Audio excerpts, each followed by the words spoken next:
Condizionata sul miglio questa settima corsa che vede al via 9 concorrenti, 1 Edin dei Daltri, 2 Neuf du Pape, 3 Emmy Vip, 4 Elisabetta Griff, 5 Dalila Griff, 6 Hall of Fame, seconda linea 7 Ecuador CR, 8 Elena Cole, 9 El Diablo LL. Favori per Hall of Fame numero 6 Alessandro Gocciadoro.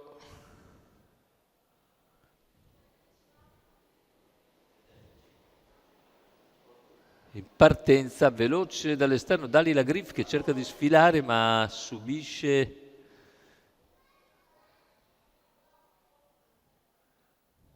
Elisabetta, anzi è Neuf de Pape che va a condurre, mentre in seconda posizione Edin dei Daltri cerca di serrare sotto per evitare all'avversario di accodarsi in seconda posizione, operazione che riesce perché l'avversario rimane al largo e quindi primi 200 però 14,3 e quarto iniziale che se ne va svelto, 29 secchi per Neuf du Pape. Dalila Griff così costretta all'esterno, si era sotto Edin dei Daltri.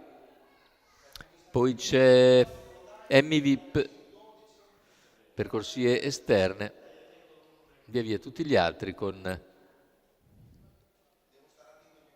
in terza pariglia Hall of Fame che precede Elena Cole. Intanto gli 800 iniziali se ne vanno in 59,5. In vantaggio Neuf du Pape, Dalila Griff all'esterno, Edin dei Daltri in corda, seguito da El Diablo LL. Accenna a spostare Emmy Vip in terza ruota quando siamo al chilometro, completato in 1,14,7. Sempre Neuf du Pape che conduce. Hall of Fame segue le mosse di Emmy Vip quando siamo a metà della dritta delle scuderie. In vantaggio però è sempre Neuf du Pape, 400 al palo, parziali numero 6 14,4, ha sbagliato Hall of Fame, così Emmy Vip prova nuovamente su Neuf du Pape che regge per il momento. Poi c'è tentativo di progressione a centropista di El Diablo LL e il Diablo LL nel finale si avvantaggia e vince nettamente il secondo posto per Neuf du Pape davanti a Emmy Vip. 28,8 a chiudere, 1,13,7 il ragguaglio conclusivo e così El Diablo LL raccoglie quello che aveva lasciato l'altro giorno a Modena dopo essere stato squalificato per ambio a secondo posto acquisito. Oggi finisce fortissimo a centropista